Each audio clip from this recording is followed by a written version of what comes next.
മറ്റൊരു വാർത്തയിലേക്ക് പോകുമ്പോൾ എത്യോപ്യയിലെ ഹെഗി ഗബ്ബി അഗ്നിപർവ്വത സ്ഫോടനത്തെ തുടർന്ന് രൂപപ്പെട്ട ചാരപ്പുക ചൈനയിലേക്ക് നീങ്ങുകയാണ്. ഇന്ന് രാത്രിയോടെ ഇന്ത്യയുടെ അന്തരീക്ഷം ചാരപ്പുക വിമുക്തമാകുമെന്നാണ് കാലാവസ്ഥാ കേന്ദ്രത്തിന്റെ നിരീക്ഷണം. ഇതിനോടകം ന്യൂയോർക്ക്, ഡൽഹി ഫ്ലൈറ്റ് ഉൾപ്പെടെ എയർ ഇന്ത്യയുടെ 11 സർവീസുകളാണ് റദ്ദാക്കിയത്.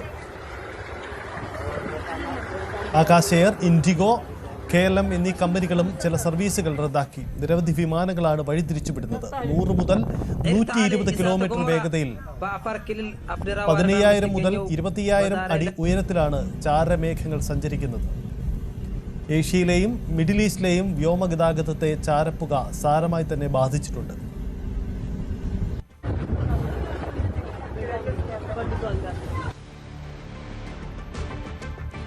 അഭിലാഷ് രാധാകൃഷ്ണൻ ചേരുന്നു. അഭിലാഷ്, ഇന്ത്യയിൽ അത്ര പരിചിതമല്ലാത്തൊരു സാഹചര്യമാണ്. നമ്മുടെ കേരളത്തെ പോലും വിമാന സർവീസുകളെ ഇത് ബാധിച്ചു എന്ന് പറയുമ്പോൾ എത്ര വലിയൊരു പ്രതിസന്ധിയാണ് ഇത്? പൂർണ്ണമായും നമുക്ക് ഇന്ത്യയിൽ നിന്ന് ഈ പ്രതിസന്ധി ഒഴിഞ്ഞു പോയി കഴിഞ്ഞോ?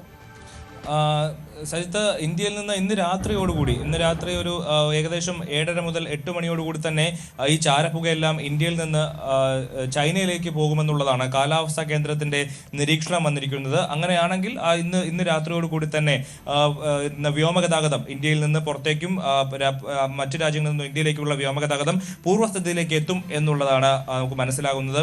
നിലവിൽ എയർ ഇന്ത്യ മാത്രം 11 പ്രധാനപ്പെട്ട വിമാന സർവീസുകളാണ് നടത്തിയിരിക്കുന്നത്. ഇതിൽ ന്യൂയോർക്കിൽ നിന്ന് ഡൽഹിയിലേക്കുള്ള വിമാനങ്ങൾ വരെ റദ്ദാക്കിയിരിക്കുന്നു.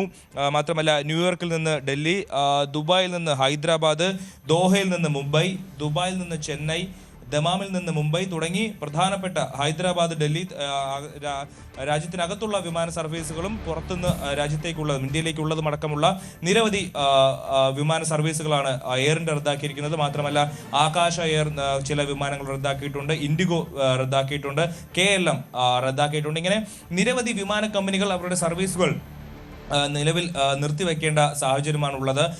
സൾഫർ ഡയോക്സൈഡ് അടക്കമുള്ള രാസവസ്തുക്കൾ ഈ പുകപടലത്തിൽ ഉണ്ട് എന്നുള്ളതാണ് ഏറ്റവും പ്രധാനപ്പെട്ട കാര്യം. അതുകൊണ്ട് തന്നെ ഈ അന്തരീക്ഷത്തിലേക്ക് ഈ പടർന്ന പുക അത് കറുത്ത നിറത്തിൽ അന്തരീക്ഷ കാഴ്ചകളെ തടസ്സപ്പെടുത്തുന്ന രീതിയിലേക്ക് മാറും. അതുകൊണ്ടാണ് വിമാന സർവീസുകളെല്ലാം മിക്ക വിമാന സർവീസുകളും നിർത്തലാക്കേണ്ട ഒരു സാഹചര്യത്തിലേക്ക് എത്തിയത്. മാത്രമല്ല, ചില വിമാനങ്ങൾ റീറൂട്ട് ചെയ്യേണ്ട ഒരു സാഹചര്യം ഉണ്ടായിട്ടുണ്ട്. ഇതിൽ ഏറ്റവും വലിയ തിരിച്ചടി നമ്മുടെ ഇന്ത്യൻ വിമാന കമ്പനികൾ നേരിടുന്നത് നമുക്ക് റീറൂട്ട് ചെയ്യേണ്ടി വന്നാൽ ആ വിമാനങ്ങൾ പാകിസ്ഥാൻ വഴി പോകേണ്ട ഒരു സാഹചര്യം കൂടിയുണ്ട്. എന്നാൽ ഇന്ത്യൻ വിമാനങ്ങൾക്ക് നമുക്ക് പാകിസ്ഥാന്റെ വ്യോമാതിർത്തി കടന്ന് പോകാൻ കഴിയാത്തൊരു സാഹചര്യം നിലവിലുണ്ട്. അതും ഒരു പ്രതിസന്ധിയായിട്ട് ഈ ഒരു ഘട്ടത്തിൽ തുടരുകയാണ്. മാത്രമല്ല, ഈ സൾഫർ ഡയോക്സൈഡ് അടക്കമുള്ള പുകപടലങ്ങൾ നമ്മൾ ശ്വസിച്ചാൽ നമുക്ക് വലിയ രീതിയിലുള്ള ഇറിറ്റേഷൻസ്, കണ്ണ് ചൊറിയുക, അല്ലെങ്കിൽ തൊണ്ടവേദന എടുക്കുക, ശ്വാസം മുട്ടലുണ്ടാകുക തുടങ്ങിയിട്ടുള്ള പ്രശ്നങ്ങൾ കൂടി നേരിടേണ്ട ഒരു സാഹചര്യം വരും. അത് ഒരുപക്ഷെ ഇന്ന് രാത്രിയോട് കൂടി ഈ പുകപടലങ്ങൾ ഇന്ത്യ അതിർത്തി വിട്ടു പോയി കഴിഞ്ഞാൽ നമ്മുടെ രാജ്യത്തുള്ളവർക്ക് എങ്കിലും ഒരുപക്ഷെ ഇത്തരം പ്രശ്നങ്ങളിൽ നിന്ന് ഒഴിവാകാനുള്ള ഒരു സാധ്യതയുണ്ട്. മാത്രമല്ല, ഡൽഹിയെ സംബന്ധിച്ച് സ്ഥിതി വളരെ ഗുരുതരമായി തുടരുകയാണ്. കാരണം വായു മലിനീകരണം ഈ പുകപടലം ഇല്ലാതെ തന്നെ വലിയ അതിരൂക്ഷമായി തുടരുമ്പോഴാണ് അതിന് പുറമെ ഈ ഇത്തരത്തിലൊരു പുകപടലം കൂടി ഡൽഹിയിലേക്ക് എത്തുന്നത്.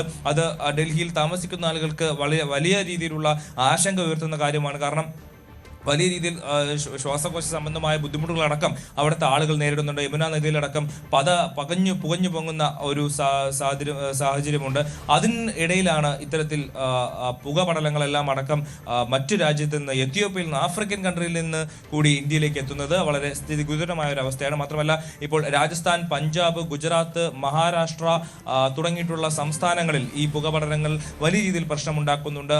ഇന്നലെ മാത്രം ജിദ്ദയിൽ നിന്ന് കൊച്ചിയിലേക്കുള്ള വിമാനം റദ്ദാക്കേണ്ട ഒരു സാഹചര്യം ഉണ്ടായിരുന്നു. അതുപോലെ ദുബായിൽ നിന്ന് കൊച്ചിയിലേക്കുള്ള ഒരു വിമാനം റദ്ദാക്കേണ്ടി വന്നു. അങ്ങനെ യാത്രക്കാർക്ക്, കേരളത്തിലുള്ള മലയാളികൾക്കടക്കം വലിയ രീതിയിലുള്ള ബുദ്ധിമുട്ടുണ്ടാക്കാനായിട്ട് ഈ എത്യോപ്യയിലെ ഹെയ്ലി ഗുബി എന്ന് പറയുന്ന വോൾക്കാനോ പൊട്ടിത്തെറിച്ചതോടുകൂടി ആളുകൾക്ക് ബുദ്ധിമുട്ടുണ്ടായിട്ടുണ്ട്. ഇന്ന് കണ്ണൂരിൽ നിന്ന് അബുദാബിയിലേക്ക് പോകേണ്ട വിമാനം കൂടി നിർത്തലാക്കേണ്ടി വന്നു. അഹമ്മദാബാദിൽ തിരിച്ചിറക്കേണ്ട ഒരു സാഹചര്യം വരെ ഉണ്ടായി. അതാണ് സാഹചര്യം. എന്തായാലും അസാധാരണ പ്രതിസന്ധിയാണ് ഉണ്ടായത്. എന്തായാലും പ്രതിസന്ധി ഒഴിഞ്ഞു എന്നതാണ് നിലവിലെ ആശ്വാസകരമായ സാഹചര്യം.